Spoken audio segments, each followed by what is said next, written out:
The moment my own mother begged me not to wear the uniform I had earned. Through years of sacrifice, I realized the deepest wounds are not always caused by strangers but by the people who are supposed to love you unconditionally. Standing in the hallway of the house where I grew up, I looked into her eyes and understood that everything I believed about my place in my family was about to change forever, even though I still hoped there was some misunderstanding that could be fixed. My name is Evelyn Carter, and at 33 years old I had spent almost half my life serving my country while learning that courage on the battlefield was often easier than facing rejection at home. Every difficult assignment, every sleepless night, and every challenge I overcame helped shape me into a confident leader. Yet, whenever I returned to my hometown, I somehow became the quiet daughter, whose accomplishments disappeared the moment she walked through the front door. Growing up, my parents never treated my older brother, Logan, and me the same, because his dreams were always celebrated while mine were politely ignored, no matter how hard I worked to make them proud. When he graduated college, our relatives threw a huge celebration, but when I completed one of the toughest military leadership programs in the country, my family barely mentioned it before changing the conversation to something they considered more respectable. The people I served beside understood me far better than my own relatives ever did, because they had seen me stay calm during frightening situations, make impossible decisions under pressure, and stand beside teammates when everything seemed hopeless. Those friendships were built on honesty, trust, and sacrifice, instead of appearances, which was why I often felt more comfortable surrounded by fellow service members than sitting at my own family's dinner table. Everything became even more complicated after Logan announced his engagement to Natalie Brooks, the daughter of one of the wealthiest and most respected families in the state, because my mother immediately treated the wedding like the most important event our family had ever hosted.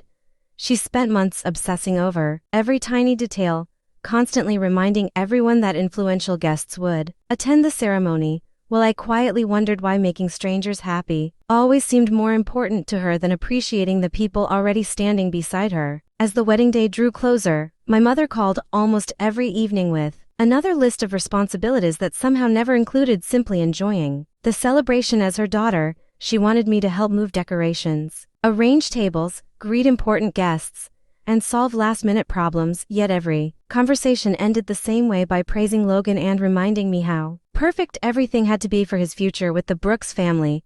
A week before the ceremony, I finally received my official military dress uniform after earning one of the highest decorations of my career during a humanitarian rescue mission overseas.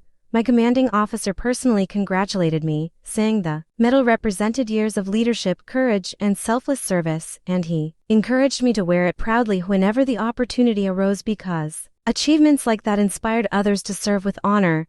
I carefully packed the uniform into a protective garment bag before driving back to my hometown, feeling excited to celebrate my brother's wedding while also sharing one of the proudest moments of my own life.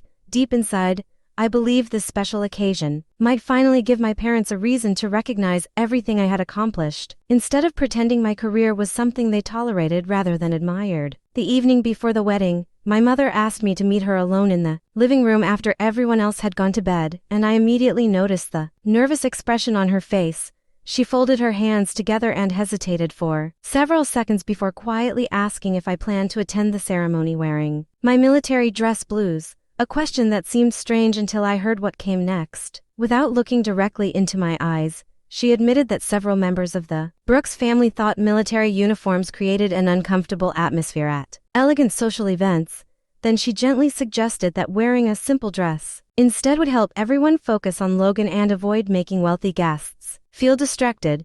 Words that struck harder than any criticism I had ever received. During my years of military service, for several long seconds, I couldn't find the words to respond because I honestly believed I had misunderstood what my own mother was asking me to do. Then she reached across the table, gently placed her hand over mine, and quietly said that this request was only for one afternoon because the Brooks family wanted the wedding to project a certain image, and my military uniform simply did not fit the elegant atmosphere they had worked so hard to create.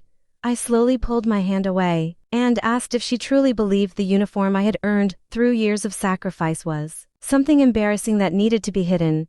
Instead of answering immediately, she lowered her eyes before finally admitting that some people might feel uncomfortable around military decorations because they reminded guests of war instead of celebration, and she begged me not to make the day more difficult than it already was. The conversation left me completely speechless because I had worn that same uniform while comforting disaster victims, leading rescue operations, and standing beside families who had lost everything.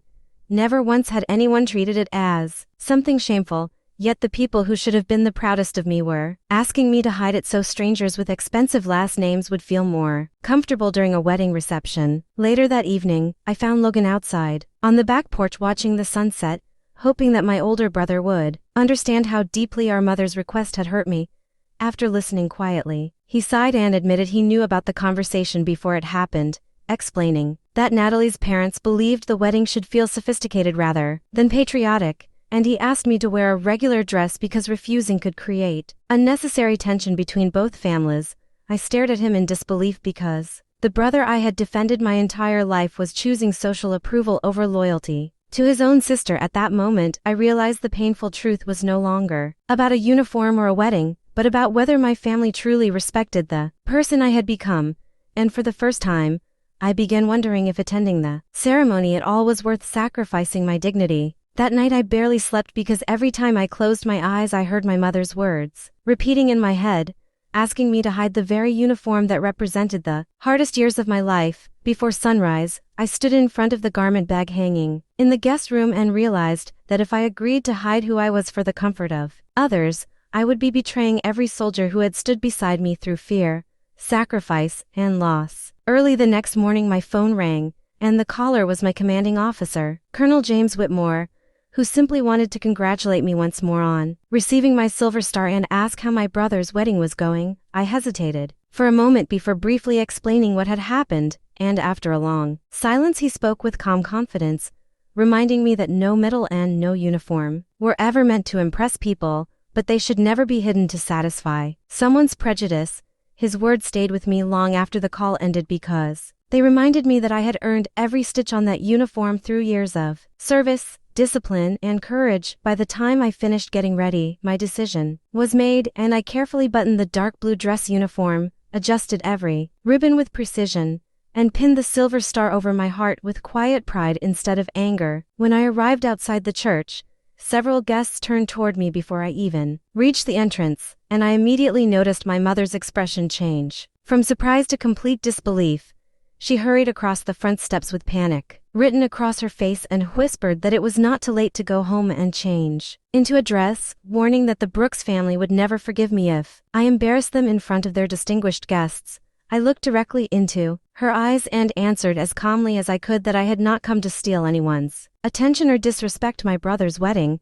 I had simply come as the woman I had spent years becoming, and if my own family could not accept me wearing the uniform I had honorably earned, then the embarrassment did not belong to me. With those words, I turned toward the church doors, unaware that the next few minutes would change my family's lives forever. The heavy wooden doors opened and I stepped into the church with my head held high, expecting whispers or uncomfortable silence because of everything my family had warned me about. Instead, conversation slowly faded as people noticed the dark blue uniform, the polished metals, and finally the Silver Star resting over my heart, creating a silence so complete that even the music seemed to disappear. Then something happened that no one in my family had expected. An elderly man, seated near the front, suddenly rose to his feet, his own military lapel pin catching the light, and in a clear, steady voice he announced, "Silver Star in the room." Within seconds another veteran stood, then another, until 12 veterans throughout the church were standing at attention, each looking directly at me with unmistakable respect. Several guests who had no military background looked around in confusion until one of the veterans quietly explained that the Silver Star was one of the nation's highest awards for extraordinary courage. Under fire, as that realization spread through the room, the atmosphere changed completely, and many people who had never met me before began applauding, not because I wanted attention but because they understood the sacrifice that medal represented. I glanced toward the front row where my parents and Logan stood frozen, their expressions shifting from shock to disbelief, as they watched complete strangers honor the daughter they had asked to hide only minutes earlier. Across the aisle, members of the Brooks family exchanged uneasy looks, realizing that the uniform they considered embarrassing had earned more genuine respect than wealth, expensive decorations, or social status ever could. As the applause finally faded and the ceremony prepared to begin, I quietly took my seat without saying a single word, knowing the moment had already spoken, louder than anything I could have said. For the first time in my life, I no longer felt invisible, and although I had no idea what would happen after the wedding, I knew my family would never be able to pretend again that my service, my sacrifice, or my worth deserved to be hidden. If this story touched your heart, please take a moment to subscribe to our channel, like this video, and share it with your friends and family. Your support helps us continue bringing you powerful and inspiring stories every week. Thank you for watching, and we'll see you in the next story.